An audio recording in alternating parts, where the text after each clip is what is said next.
आज हम 2 केसेज़ ऐसे किए हैं जो कि अजमेर में पहली बार हुए हैं और जयपुर को छोड़ के राजस्थान में भी शायद ये पहली बार ही हुए हैं।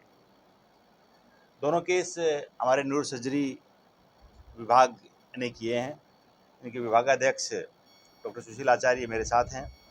इसमें एक केस तो था रोड ट्रैफिक एक्सीडेंट में मोटरसाइकिल से वो गिर गया था और उनके ओडेंटोइड बोन होती है, ये बोन उनकी फ्रैक्चर हो गई थी। यूजुअली ये या तो ये डायग्नोस होती नहीं है या इसका कोई ट्रीटमेंट होता नहीं है, करते नहीं है, बहुत मुश्किल से डायग्नोस होती है। तो हमारे चिकित्सकों ने इसका डायग्नोसिस किया, एक्सरे किया, फिर सीटी स्कैन कराया, एमआरआई कराया, उस सभी से इसको डायग्नोसिस किया और उसमें एक स्पेशल टेक्निक से इन्होंने एक स्क्रू लगाया। इस स्क्रू के बाद में उस बोन को उन्होंने फिक्स कर दिया और उससे अब परमानेंट ट्रीटमेंट हो गया। इसमें कोई डिसेबिलिटी नहीं रहेगी, अदरवाइज इसमें कोई डिसेबिलिटी रह जाती है।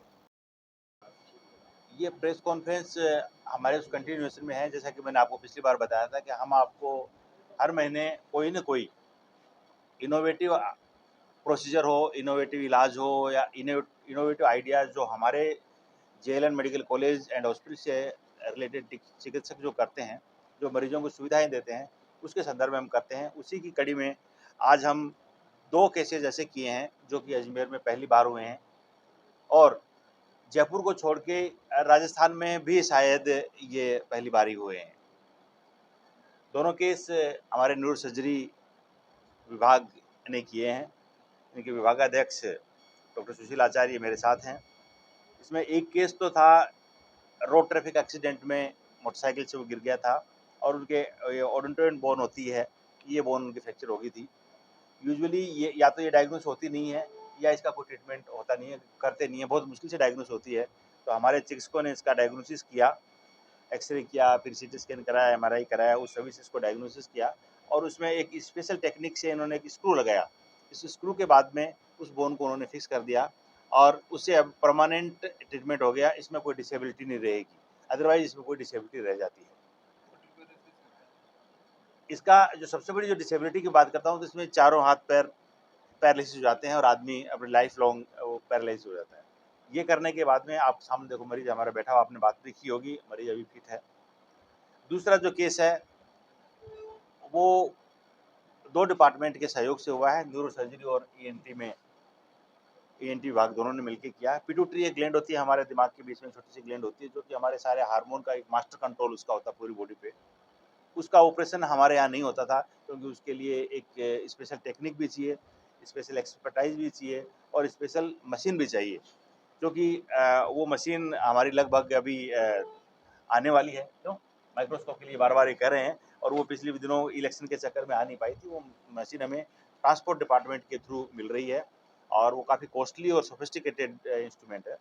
लेकिन सबसे बड़ी बात यह है कि हमारे दोनों चिकित्सकों ने, डॉक्टर सुशील आचार्य ने, इनकी टीम ने, साथ में ईएनटी के डॉक्टर दिग्विजय सिंह ने, इनकी टीम ने मिलके वो ऑपरेशन किया है, जो बिना उस मशीन के ही उन्होंने ऑपरेशन किया और उसका ऑपरेशन सफल ऑपरेशन किया है, जिसका भी एक मरीज आपके सामने है। यह भी ऑपरेशन जेएलएन में पहली बार हुआ है और ऐसे मसले तो होते रहते हैं।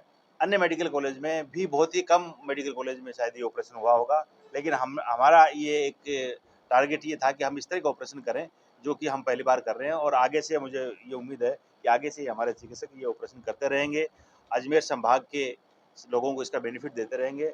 महत्वपूर्ण बात यह है कि यह ऑपरेशन जो बाहर हम कराते हैं तो लगभग 2 से 2.5 लाख रुपए का इसमें खर्चा आता है और हमने यहाँ ये ऑपरेशन मुख्यमंत्री आयुष्मान आरोग्य योजना के तहत किया है, जो कि मरीज को एकदम निःशुल्क किया गया है। दूसरा वाला जो ऑपरेशन है वो भी हमने एकदम निःशुल्क किया है, हालांकि वो इंश्योरेंस उसके पास कार्ड नहीं था, फिर भी मरीज की गंभीरता को देखते हुए और उसकी लाइफ को देखते हुए हमने वो भी निःशुल्क किया है। उसका जो भी खर्चा लगा है वो हमने आरएमआरएस से वहन किया। नहीं, ऑपरेशन के दौरान ऐसी कोई विशेष दिक्कत हमारे को सामना करना नहीं पड़ा। हमारा ओटी स्टाफ वगैरह जो है वो काफ़ी ट्रेंड है। इस हिसाब से हमारे पास अभी अच्छी सियाम मशीन थी। जब हमने ओडोंडेट फ्रैक्चर किया, सर ने हमारे को 1.5 करोड़ की सियाम अभी पिछले महीने दिलाई थी, उसकी मदद से ये ऑपरेशन किया गया और ऑपरेशन के दौरान ऐसी कोई परेशानी की आई नहीं हमारे को। सर, और भी जो मरीज हैं जो शहर के बाहर जाते हैं ऑपरेशन करवाने, उनको क्या मैसेज देना चाहिए कि जेएलएन में भी वो इलाज हो सकता है? ये हम सभी मरीजों को ये कहना चाहते हैं कि इस किसी भी तरीके के ऑपरेशन के लिए आपको यहाँ अजमेर के बाहर जाने की आवश्यकता नहीं है या किसी प्राइवेट हॉस्पिटल में भी जाने की आवश्यकता नहीं है। यहाँ सभी तरीके के ऑपरेशन जो न्यूरो सर्जरी से रिलेटेड है वो यहाँ किए जा रहे हैं आजकल। सर कितना समय लगेगा ऑपरेशन के अंदर? 2.5-3 घंटे लगे इसके अंदर। टीम में कौन कौन शामिल थे? हाँ जी, टीम में कौन कौन शामिल था? टीम में डॉक्टर गोगरा शामिल थे, डॉक्टर दिग्विजय शामिल थे और ये हमारे 2 रेजिडेंट हैं ये सब। और इसके अलावा एनेस्थीसिया विभाग का बहुत काफ़ी सहयोग रहा हमारे को। दोनों ही केस के अंदर पिट्यूटरी ऑपरेशन के अंदर हमारे को 4 घंटे के करीब लगे, जिसके अंदर काफ़ी सहयोग रहा।